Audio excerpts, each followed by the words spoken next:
Espírito Santo está vivendo o segundo pico de casos de gripe. Por quê? Como evitar? E a vacina? Paulo Ricardo Sobral fala ao vivo sobre esse assunto agora aqui no Bom Dia. Diga, Paulo. Isso, Mário, esse alerta veio, do informativo Infogripe, da Fundação Fiocruz, e que trouxe aí 3.294 casos hospitalizados de síndromes respiratórias agudas graves neste ano aqui no Espírito Santo. Sobre esse assunto nós vamos conversar com Mariana Ribeiro Macedo, que é médica e referência técnica em vigilância de vírus respiratórios e meningites do Programa Estadual de Imunizações. Obrigado pela participação. Doutora, quando a gente fala em síndromes respiratórias agudas graves, a gente está falando de um monte de doença que está ali naquele grupo, né? Quais seriam essas doenças e quais foram as que registraram esse pico recentemente? Bom dia. Bom dia.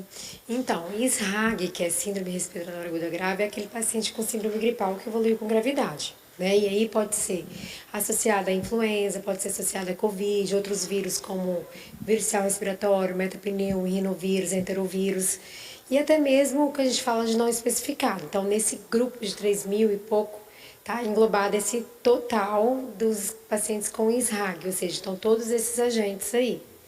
Nas últimas semanas, a gente tem observado realmente um aumento do número de casos de ISRAG por influenza, mas também temos tido alguns casos de ISRAG associado à Covid, a metapneumo e rinovírus, que já vinham circulando já de algumas semanas para cá.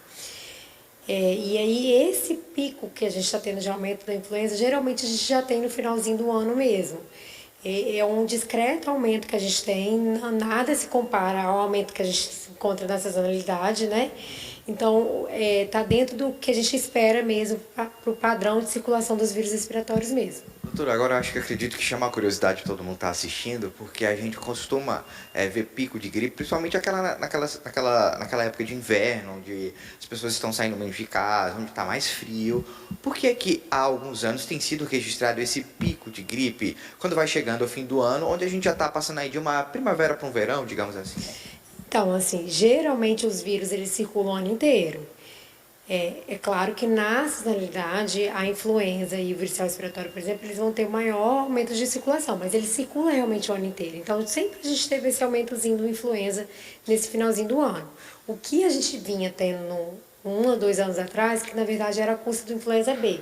E esse ano a gente está tendo mais um aumento em relação à influenza A, H3N2. Né? Daí a necessidade das pessoas manterem o cartão de vacina em dia, né? O SUS ele oferta uma vacina gratuita. Desde maio a vacina da influenza foi ampliada para todos os grupos de idade, né? E aí a vacinação ela vai ajudar justamente a reduzir o risco de complicação do vírus da influenza, mas também ajuda a reduzir a transmissão do vírus na comunidade. Então, quem não vacinou, eu acho que é a oportunidade de correr para o posto e se vacinar e colocar o cartão em dia. E todas essas influências que a senhora citou estão ali protegidas por a vacina que a gente encontra na unidade básica de saúde? Você está aqui, mas sua cabeça está em outro lugar, né? Seja com... Sim, a vacina que está na unidade é a vacina referente à cepa que a gente que circulou o ano e aí protege, né? Essa vacina, ela é mudada anualmente, justamente de acordo com a circulação dos vírus, né? A gente faz uma análise, a Organização Mundial de Saúde faz uma análise dos vírus que circulou no ano anterior para compor a vacina do próximo ano. Então, essa vacina, ela protege, teoricamente, contra o vírus que está circulando aí, sim. Sem contar que também está disponível vacina contra a Covid, que também é uma das síndromes respiratórias agudas graves. Agora, doutor, eu queria que a senhora explicasse o que é que as pessoas precisam fazer, além de tomar a vacina, para evitar adoecer e mais, para evitar que aquela doença evolua para uma forma mais grave que precise de hospitalização. Então, lembrar que os vírus, a prevenção, quando a gente fala de vírus, né, além da vacinação, que é a principal medida de prevenção, tem as medidas não farmacológicas que a gente fala, que é limpeza e desinfecção do ambiente, evitar locais aglomerados, pessoas sintomáticas usar a máscara, né, para proteção, evitar contato com pessoas doentes. Tudo isso auxilia na medida de prevenção em relação aos vírus respiratórios, né? Em relação a reduzir complicação, a própria vacina já vai reduzir o risco de complicação, mas nas o doente que se sentir, né, que está evoluindo de uma forma desfavorável, está ficando um pouco mais cansado que o usual, Faz parte do grupo de risco. faz parte do grupo de risco e tudo mais, ele deve procurar um atendimento médico para passar uma avaliação.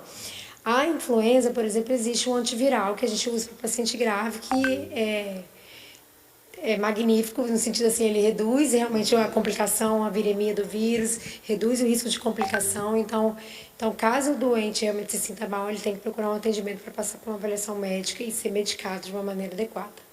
Muito obrigado pela participação. Nós conversamos com a doutora Mariana Ribeiro Macedo, que é referência técnica aí para gripes, meningites do Programa Estadual de Imunizações. Então aí, gente, é importante a gente explicar, a gente falar, a gente reforçar que tudo isso que foi aí alertado pela Fiocruz poderia já estar sendo evitado se todo mundo tivesse aí com o calendário vacinal em dias, porque essa influenza especificamente e outras síndromes respiratórias agudas graves, como por exemplo a Covid, são protegidas ali por vacinas que estão disponíveis na rede pública de saúde, no SUS, na unidade de saúde aí perto da sua casa, não paga nada para tomar e você vai estar protegido. Eu volto com vocês aí no estúdio.